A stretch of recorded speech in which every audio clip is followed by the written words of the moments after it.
Bismillahirrahmanirrahim. So yesterday, class 8, my name is Nadeem Iqbal Abbasi from Kerala Model College. इससे पहले कि हम अपना टॉपिक शुरू करें, अल्लाह के नबी सल्लल्लाहु अलैहि वसल्लम की एक हदीस जिसका मफ़हूम ये है, हुज़ूर सल्लल्लाहु अलैहि वसल्लम का इरशाद है कि जो तुम में से आजिज़ हो रातों को मेहनत करने से, यानी रात भर वो उठ के ताजुद की नमाज नहीं पढ़ सकता, और बुखल की वजह से माल भी न खर्च किया जाता हो, और बुज़दिली की वजह से जिहाद में भी शिरकत ना कर सकता हो, तो इसको चाहिए कि अल्लाह का जिक्र कसरत से किया करे। यानी रात को मेहनत भी नहीं कर सकता, पैसे खर्च करने का भी दिल नहीं करता, जिहाद करने से डर लगता है, तो इन सब का नवल बदल क्या फरमा दिया कि वो अल्लाह का जिक्र कसरत से किया करे। अल्लाह पाक हमें इन इरशादात पर अमल करने की तौफीक नसीब फरमाए। So today topic oil, gas and their byproducts. बेटा ये इंडस्ट्री के अंदर टॉपिक एक दो पिछले लेक्चर आया था, फिर रिपीट हो रहा है। उसमें ऑयल ड्रिलिंग आया था, यहाँ पे क्या है, ऑयल की बाई प्रोडक्ट्स आ गई। Objective to help appreciate the significance of the oil, natural gas and their byproducts in the modern world. इसके मॉडर्न वर्ल्ड में क्या फ़ायदे हैं, ये सारी चीज़ें आपने देखनी है, सीखनी है, लर्न करनी है इस टॉपिक के अंदर इंशाल्लाह। ठीक है, बहुत तवज्जो से बात सुनिएगा बेटा। और 49 और 50 पेज आपका ये टॉपिक है। बुक ज़रूर आपके पास आनी चाहिए जब आप पढ़ने लगें इसको। तो the production of oil and its byproducts is perhaps the most important industry in our modern world. हमारे मॉडर्न वर्ल्ड में बहुत इम्पॉर्टेंट इंडस्ट्री है। कौन सी? ऑयल की और इसकी बाई प्रोडक्ट्स की। Which is why many people call it black gold. इसलिए लोग बहुत से क्या कहते हैं, ब्लैक गोल्ड कहते हैं। किसको? ऑयल को। Well over half of the energy in the world come from oil and almost 45% of this come from the Muslim world. अब दुनिया भर में जो 100% जो एनर्जी इस्तेमाल की जा रही है ना, उसमें से 50%, हाफ ऑफ एनर्जी कहाँ से आती है? ऑयल से हासिल होती है। और उसमें से मोस्टली कहाँ से आती है? मुस्लिम वर्ल्ड के अंदर से।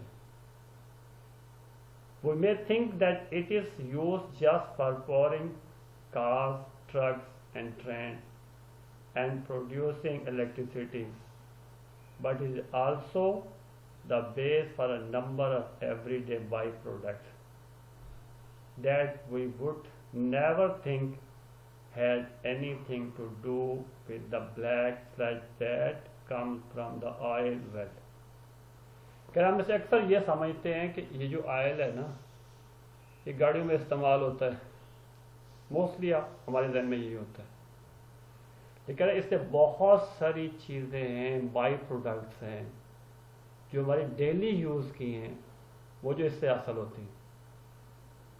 और अगर इसको हम देखें ना, ब्लैक स्लज पे देख लें, क्रूड जिस हालत में निकलता है, तो जो चीज़ हम इस्तेमाल करते हैं ना, तो आम बंदा तो सोच भी नहीं सकता था कि इससे, इतनी गंदी इस चीज़ से अब वो वाली चीज़ें बनाएं।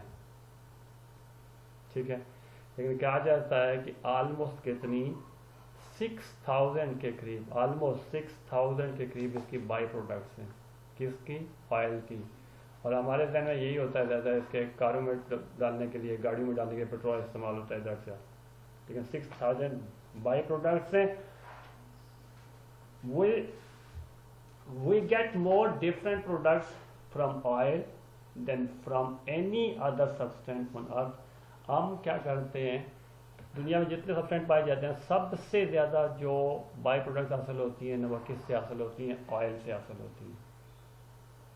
Oil come from underground as crude, a thick black horrible smelling semi liquid. या कुछ सेमी लिक्विड, या कुछ नजर आ रहा है बेटा, कि जो ज़मीन से निकाला जाता है। और कैसे ऑयल बनता कैसे है ज़मीन के अंदर। अब क्रीचर जो थे पेंजिया के पेंथलाता के ज़माने के अंदर वो जो ज़मीन टूटी उसने ड्रिफ्ट किया और जितने वो क्रीचर थे और प्लांट थे वो दब गए, तो उनके क्या रूटिंग से, उनके क्या गलने सड़ने से क्या हो गया, ये ऑयल बना। तो ये किस हालत में आता है, ये इस तरह क्रूड ऑयल की सूरत में आता है ज़मीन से जब निकाला जाता है तो। और इसकी इंतहाई गंदी क्या होती है, बदबू होती है। It is taken by pipeline और टैंकर टू द रिफाइनरी। इसको क्या करते हैं, साफ करने के लिए रिफाइनरी में लेके जाते हैं। रिफाइनरी क्या है, जहाँ पे ऑयल को साफ किया जाता है, वो क्या है, रिफाइनरी, ऑयल रिफाइनरी कहलाती है। अब क्रूड ऑयल को क्या लेके रिफाइनरी में लेके गए, a huge industrial complex where it is refined, that is split into the many chemicals of which it is made। क्या किया जाता है, वहाँ से रिफाइनरी में जाके उस क्रूड ऑयल को क्या किया जाता है, वो एक प्रोसेस के जरिए क्या किया जाता है, साफ किया जाता है। और उससे क्या होता है, फिर कई केमिकल्स हासिल होते हैं, और वो केमिकल क्या होते हैं, आगे बहुत सारी बाई प्रोडक्ट्स, बहुत सारी चीज़ें बनने का जरिया बन जाते हैं। और ऑयल रिफाइनरी पाकिस्तान में ऑयल रिफाइनरी कितनी है, 4 बेटा, ठीक है।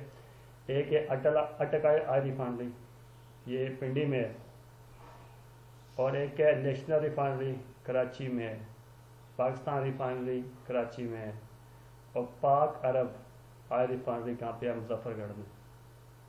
कितनी होगी, 4 होगी, बड़ी है। National refinery Karachi, Pakistan refinery Karachi, अटक ऑयल रिफाइनरी रावलपिंडी एंड पाक अरब ऑयल रिफाइनरी मुजफ्फरगढ़। रिफाइनरी क्या है, ऑयल रिफाइनरी जहाँ पे क्रूड ऑयल को लाया जाता है, पाइप के जरिए लाया जाए या टैंकर के जरिए लाया जाए, और वहाँ पे उसको क्या किया जाता है, रिफाइन किया जाता है, साफ़ किया जाता है, और उससे मुख्तलिफ क्या है, केमिकल अलग किए जाते हैं, और उससे आगे चीज़ें फिर तैयार की जाती हैं। नेक्स्ट प्रोसेस ये होता है, oil goes through a large number of different processes to clean it and break into parts. First सबसे पहले क्या जाता है, इसको क्या एक प्रोसेस से गुजारा जाता है, जिससे वो क्या होता है, साफ होता है।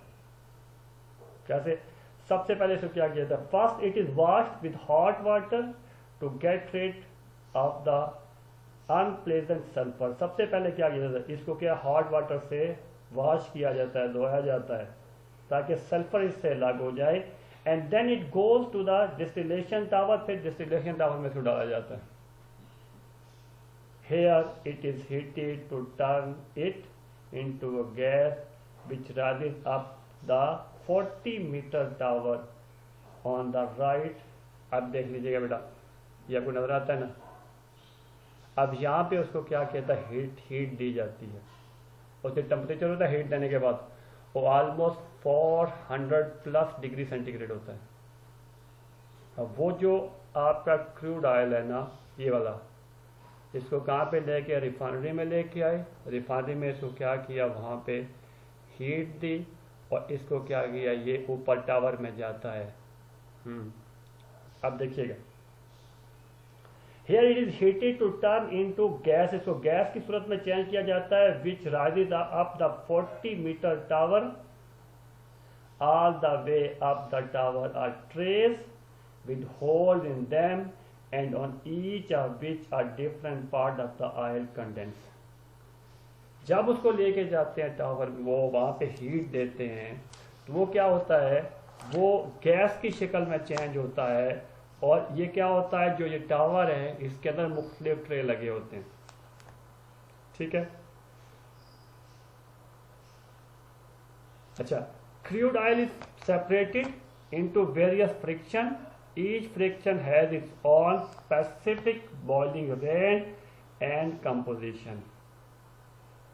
क्या होता है, अब यहाँ पे जब इसको गर्म किया जाता है तो गैस की सूरत में क्या होता है, ये ऊपर की तरफ जाता है, और रास्ते में क्या होते हैं, मुख्तलिफ क्या होते हैं, एक किस्म के ट्रेस लगे होते हैं, जिनके अंदर क्या होते हैं, मुख्तलिफ सुराख होते हैं। अब नीचे गर्मी थी बहुत ज़्यादा जहाँ हमने गर्म किया इसको, और जब ये ऊपर की तरफ जाता है तो ये इसके मुख्तलिफ पार्ट्स मुख्तलिफ जगहों पे जाके कंडेंस होते हैं, लिक्विड में चेंज हो जाते हैं। अब जब मुख्तलिफ पार्ट्स मुख्तलिफ जगह जाके लिक्विड में चेंज होते हैं तो इनको हर पार्ट को अलग से सक कर लिया जाता है और आगे उससे मुख्तलिफ केमिकल हासिल किए जाते हैं। यानी यहाँ जाके इसको मुख्तलिफ पार्ट में किया होता है, तकसीम किया जाता है डिफरेंट केमिकल हासिल करने के लिए। सबसे पहले सबसे नीचे क्या होता है, वो विटामिन होता है। अब ये इसको जितना यूँ समझो कि ये उसका क्या कह सकते हैं कि उसको जितनी हीट दो कम ही असर होता है हीट का उस पर। उसके नंबर 2 पे जाके फ्यूल ऑयल, फिर लुब्रिकेटिंग ऑयल, फिर डीजल, फिर कैरोसिन, फिर नेफ्था, फिर गैसोलीन और पेट्रोल ऊपर और सबसे ऊपर LPG, इसको कहते हैं लिक्विड पेट्रोलियम गैस कहते हैं। ये मुख्तलिफ होते हैं पार्ट्स में। ये आपका क्रूड ऑयल क्या होता है, ये तब्दील हो जाता है किसकी, हीट की वजह से। फिर इनसे क्या करते हैं, ये हर एक को सक करके अलग कर लिया जाता है इसके मुख्तलिफ पार्ट्स को। सपोज सबसे ऊपर क्या है, LPG गई गैस की शक्ल में। अब ये LPG किस लिए इस्तेमाल हुई, ये सिलेंडर गैस इस्तेमाल हुई। सिलेंडरों में बनते हैं ना, लोग घरों में इस्तेमाल करते हैं, ठीक है। LPG इस्तेमाल होती है और मुख्तलिफ जगहों पर इस्तेमाल होती है। फिर पेट्रोल सेकंड पे आया, fuel for motor cars and vehicles.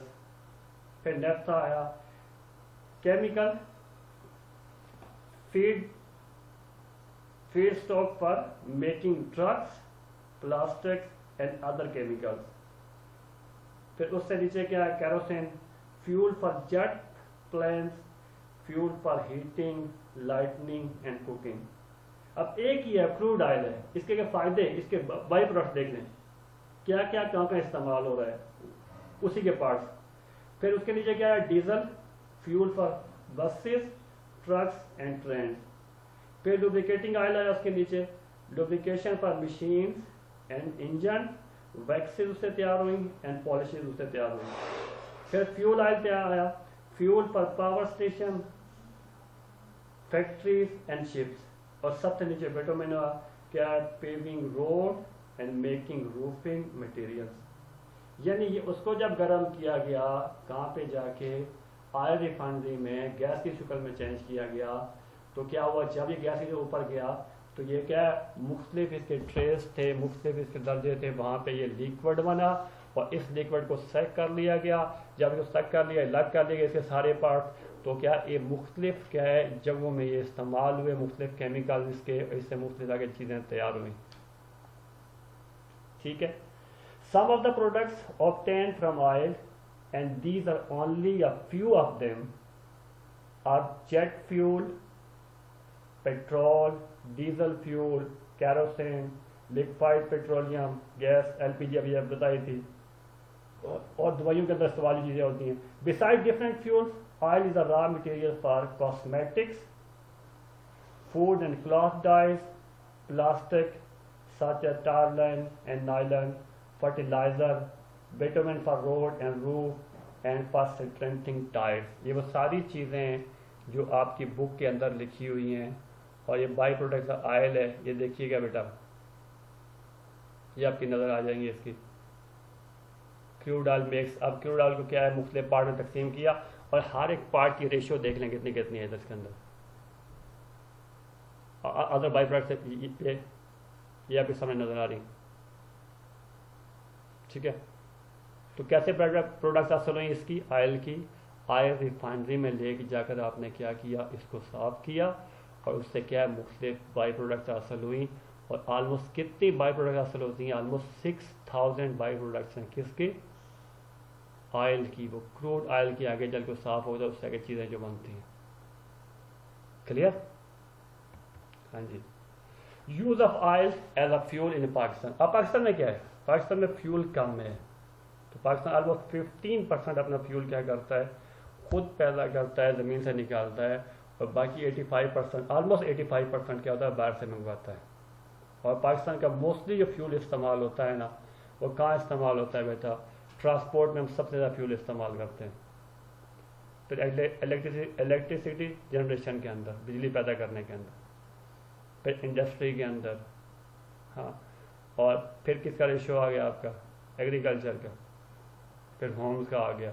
अब डेफिनेट बात है, जब आप बाहर से ऑयल मंगवाओगे तो उसको आप क्या करोगे, ट्रांसपोर्ट में या इलेक्ट्रिसिटी में या इंडस्ट्री में इस्तेमाल करोगे। जब भी ऑयल महंगा होगा तो उसका लाजमी ऑटोमेटिक नतीजा क्या होगा, आपके बसों के किराए भी बढ़ेंगे, आपकी इलेक्ट्रिसिटी भी महंगी होगी, आपकी इंडस्ट्री की चीज़ें भी महंगी होंगी, आपके घर में बिजली का बिल भी ज़्यादा आएगा, हर चीज़ पे इसका असर पड़ेगा, क्योंकि हमें ऑयल क्या करना है, बाहर से मंगवाना पड़ता है।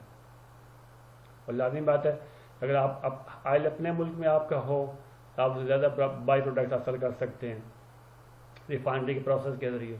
अब जब ऑयल आप बाहर से मंगवाओगे तो इतनी आपकी बाई प्रोडक्ट्स क्या है, इतनी इस असर नहीं कर सकोगे जितने अपने रॉ मटीरियल से हासिल होती है अपने मुल्क के अंदर ही। Clear? And the very next natural gas. हाँ, और नेचुरल गैस उसी क्या बनती है, रॉ मटीरियल से बनती है जिससे क्या बनता है, ऑयल बनता है। और जहाँ ऑयल पाया जाता है वहाँ नेचुरल गैस पाई जाती है। नेचुरल गैस क्या होती है, ऊपर, ऑयल क्या होता है, नीचे होता है।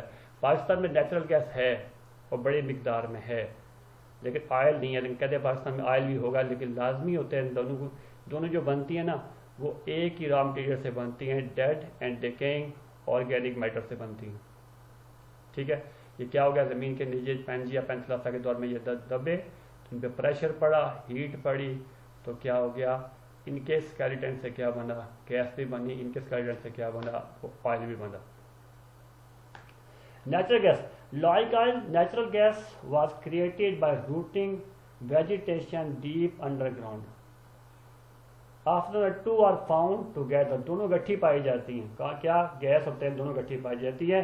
But unfortunately not in Pakistan. Pakistan में बदकिस्मती से क्या है, गैस तो मिली है लेकिन ऑयल नहीं बना, बैड लक कह सकते हैं। Which has very large reserve of natural gas. Pakistan में नेचुरल गैस बहुत ज़्यादा मिली है। जो सबसे ज़्यादा मिली थी ना, शुरू में मिली थी, वो सुई बलूचिस्तान से मिली थी, इसलिए हमारे लोग उसको क्या कहते हैं, सुई गैस कहते हैं। But very little oil at that moment. हमारे पास तेल की कमी, नेचुरल गैस बहुत ज़्यादा। Natural gas is piped to the refinery where the impurities are removed. इसको भी रिफाइनरी में लाया जाता है इम्प्योरिटीज को अलग करने के लिए। जैसे ऑयल से इम्प्योरिटीज अलग करने के लिए उसे कहाँ लाया जाता है, रिफाइनरी में। ऐसे नेचुरल गैस की रिफाइनरीज होती हैं जहाँ पे इसको लाया जाता है, इसकी इम्प्योरिटीज को अलग करने के लिए। Clear?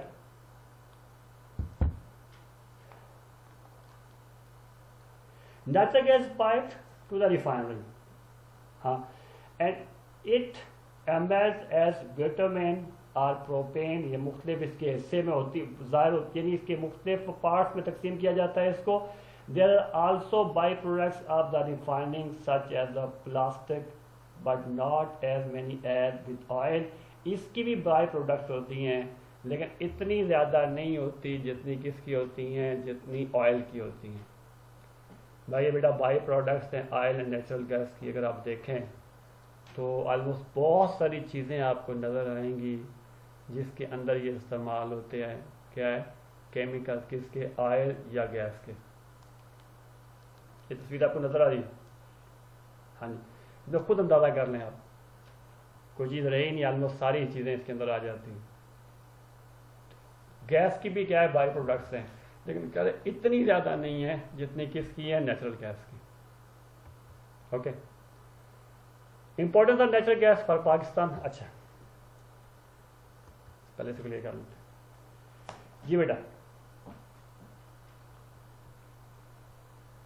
Natural gas a very flexible fuel. It can be piped directly to homes for cooking and heating. एक डायरेक्ट पाइप के जरिए कुकिंग और हीटिंग के लिए इस्तेमाल किया जाता है। Factories, power station and industry के अंदर इसको लाया जाता है। It can also be used as fuel for cars and trucks के लिए इस्तेमाल होती है, वहाँ ये गैस से चलती हैं चीज़ें। Its advantage as a fuel for transport is that it is clean and does not emit fumes. ये कहती है इतना क्या धुआं नहीं पैदा करती, इसलिए क्या करते हैं, इसको ट्रांसपोर्ट में इस्तेमाल करते हैं। इनटू द एटमॉस्फेयर में ज़्यादा क्या है, ये ज़्यादा धुआं नहीं छोड़ती। जैसे गाड़ियाँ होती है, पेट्रोल से होता है, धुआं होता है, गाड़ियाँ ख़राब हैं उनका क्या हाल होता है। हाँ, लेकिन गैस से क्या हो, एटमॉस्फेयर को नुकसान नहीं पहुँचता, इसे इस्तेमाल कर सकते हैं। Perhaps For ordinary people, its main advantage is as bottle gas in steel containers. आम बंदों के लिए फ़ायदा क्या है कि जहाँ गैस की सहूलत नहीं है वो स्टील कंटेनर में इसको क्या करते हैं, भर के ले जाते हैं, इस्तेमाल करते हैं एज ए सिलेंडर के तौर पर. These can be bought in most places and can be use for house hold purpose. घरों में इस्तेमाल कर सकते हैं, स्पेशल कुकिंग में. In the moments remote region where it would be far too expensive to put in a pipeline. क्या remote areas में जहाँ पाइपलाइन बिछाना बहुत मुश्किल है, वहाँ क्या है, स्टील बोतल में सिलेंडर के तौर पर गैस को ले जाते हैं और वहाँ पे इस्तेमाल करते हैं. आगे क्वेश्चन आएगा नेचुरल गैस के यूजेस क्या हैं, इसके फ़ायदे क्या हैं. बेटा इसी पेज के 450 के अंदर से आपने ये क्वेश्चन का आंसर लिखना. Natural gas very important for Pakistan. हाँ जी, important natural gas for Pakistan. Natural gas is very important to Pakistan. Over 1/3 of the supply is used in the power station. जी, पावर स्टेशन को 1/3 इस्तेमाल करते हैं. It is also raw material for fertilizer and a source of energy for making cement. हम इससे cement भी बनाते हैं, हम इससे फर्टिलाइजर भी बनाते हैं. अब देख लो इलेक्ट्रिसिटी में कितनी इस्तेमाल हुई, 31.5%. हाँ जी, ये रेशियो वक्त से ऊपर नीचे होती रहती है बेटा. फर्टिलाइजर में 26.2%, इंडस्ट्री में 18.6%, होम में 18.55%, और कॉमर्स में 3.2%, सीमेंट में 1.9%, ट्रांसपोर्ट में 0.02%. किसकी बात कर रहा हूँ, नेचुरल गैस. हाँ, जो पाकिस्तान में यूज़ होती है मुख्तलिफ पर्पज़ के लिए. Natural gas is cheap and convenient domestic fuel in Pakistan. It is piped from the main source, especially Sui in Balochistan से पाइप के जरिए लाई जाती है to all the major towns and cities of the country. Pakistan के बड़े सारे जो जितने बड़े बड़े शहर हैं ना, उन तक वो टाउन के जरिए पाइप के जरिए पहुंचाते हैं. सबके घरों में लगी हुई है, नेचुरल गैस इस्तेमाल करते हैं बेटा, जिससे आपका खाना पकता है. वो रोज़ाना आप मुशाहिदा इसको करते हैं. कहाँ से मोस्टली आती है पाकिस्तान में, सुई गैस से. और पाकिस्तान में गैस है ज़्यादा, ऑयल की है पाकिस्तान में कमी. क्लियर. और सब जगह कहाँ इस्तेमाल कर रहे हैं हम, इलेक्ट्रिसिटी बनाने के अंदर, और इंडस्ट्री में इस जगह से इस्तेमाल हो रही है. ठीक है. Pakistan percentage share in energy supply. अच्छा, 1981 में देखिएगा, 97-98 में, 2010-11 में एनर्जी सप्लाई. ठीक है. ऑयल कितनी थी, 36.7, 80-81 में. क्या कह रहा हूँ, Pakistan percentage share in energy supply. और फिर क्या है, परसेंटेज एनर्जी सप्लाई के अंदर देखिएगा 46 कब 97 में, और 32 कब होगी, फिर मुड़ के कम होगी कब 2010-11 के अंदर. और गैस का शेयर सबसे बड़ा कितना, क्योंकि गैस हमारे पास ज़्यादा है, 41%, फिर 37, फिर 47% है. हाइड्रो इलेक्ट्रिसिटी, हालांकि हाइड्रो हम अच्छी खासी हाइड्रो इलेक्ट्रिसिटी पैदा कर सकते हैं मुल्क के अंदर. कि हमारे अंदर क्या है, पानी की क्या है, बहुत ज़्यादा कसरत है. पानी दरिया बहते हैं आसानी से. क्या है, स्लो बहुत ज़्यादा है. आपके नार्थ के इलाके के अंदर बेशुमार डैम बन सकते हैं, बिजली पैदा कर सकते हैं इससे. इसका शेयर देखिएगा 15.8, 12 और 11%. कोल का शेयर 5.3, 4 और 7%, क्योंकि कोल पाकिस्तान में क्या है, वो अच्छी किस्म का नहीं है. ये ज़्यादा ऐश पैदा करता है, और ज़्यादा इस्तेमाल का होता है किलन्स में, जो होते हैं ना ईंटें बनाने के भट्टे, उसमें इस्तेमाल होता है. ऐसी चीज़ों के अंदर बर्तन बनाने वाली उनके अंदर इस्तेमाल होता है, जहाँ पे क्या है वो ऐश का नुकसान नहीं होता. और न्यूक्लियर की कितनी है जी, 0.2, 0.3, 2.4. और LPG का शेयर कितना है, 0.4, 0.7, 0.5. ठीक है. और very next, energy supply bye source 2015 में अगर आप देखें ना अपना ये स्कूल एटलस पर पाकिस्तान देखें अगर, तो आपको नज़र आएगा इसमें जो शेयर है, ये energy supply bye source oil का जी कितना सोर्स में 30.9 कह रहा है, 2015 की बात कर रहा है. और हाइडर, न्यूक्लियर एंड इम्पोर्टेड इनमें 12.5 है. कोल का 6.5, LPG का 0.5, और गैस का शेयर सबसे ज़्यादा 49.5%. ठीक है. और कोल जब पाकिस्तान का इस्तेमाल हो रहा है मोस्टली किसमें, ब्रिक्स किलर में इस्तेमाल है 40.5%, और सीमेंट इंडस्ट्री में आपका कोल इस्तेमाल हो रहा है 40.5%, यानी 81% आपका दो चीज़ों में इस्तेमाल हो रहा है, ब्रिक्स किलन के अंदर और सीमेंट इंडस्ट्री के अंदर। ठीक है, ये ज़रूर देखिएगा बेटा, आपका पेज नंबर है 32, ये 32, 33 ये जो पेज है ना, इंडस्ट्री के लिहाज से और एनर्जी रिसोर्सेज के लिहाज से बहुत इंपॉर्टेंट है, आपने ज़रूर देखने अपने स्कूल एटलस से इन चीज़ों को देखिएगा।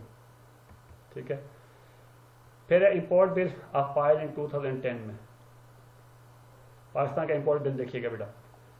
2010 में पाकिस्तान स्पेंड कितने, 690 बिलियन और 200 मिलियन, ये पाकिस्तान का इंपोर्ट बिल था। पाकिस्तान ने जो पैसे अदा किए किसके ऊपर, ऑयल के ऊपर, ऑयल पाकिस्तान में इंपोर्ट करने के लिए।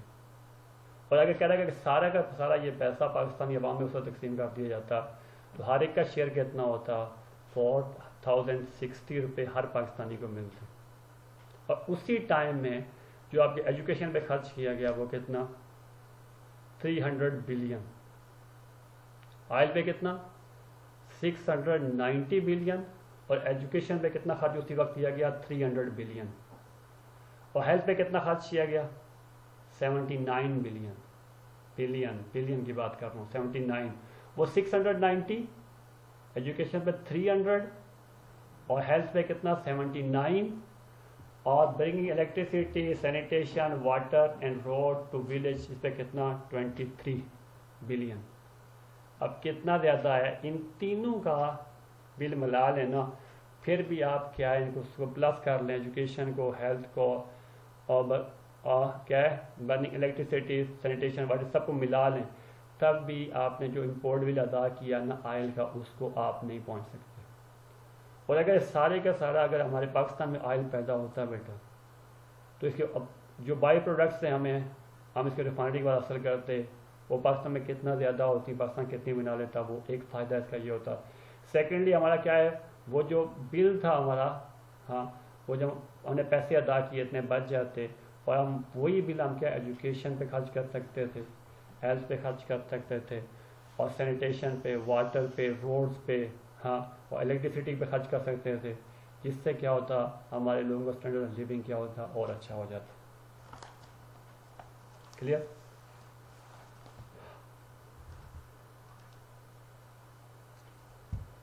और वेरी नेक्स्ट क्वेश्चन है आपका, right the answer of question number 2। Question number 2 का आपने क्या लिखना है, आंसर लिखना है बुक में से। बड़ा सिंपल सा क्वेश्चन है बेटा, कि आपको वो कह रहा है क्वेश्चन के अंदर, what is the importance of oil and gas to industrial development in the country. Oil and gas की आपने इंपॉर्टेंस लिखनी है, वो बाई प्रोडक्ट्स जितनी ऑयल की हैं वो इसमें आप डिस्कस हैं वो लिखनी है, और गैस की आपने क्या लिखना है, गैस के उसके यूजेस क्या हैं, घरों में इस्तेमाल करते हैं, फैक्ट्री में इस्तेमाल करते हैं, उसके लिखे हुए साथ उसकी बाई प्रोडक्ट्स भी लिखी हुई हैं। सिंपल सा क्वेश्चन है, लॉन्ग क्वेश्चन नहीं है, शॉर्ट क्वेश्चन है, और ये आपने लिखना है इंशाल्लाह। ठीक है, अंडरस्टैंड। सिंपल सा टॉपिक था, ऐसी कोई बात इसमें मुश्किल तो बात थी नहीं, और मोस्टली आपके बुक से शेयर किया है आपसे, कुछ चंद चीज़ें अपने पास से बोल दी।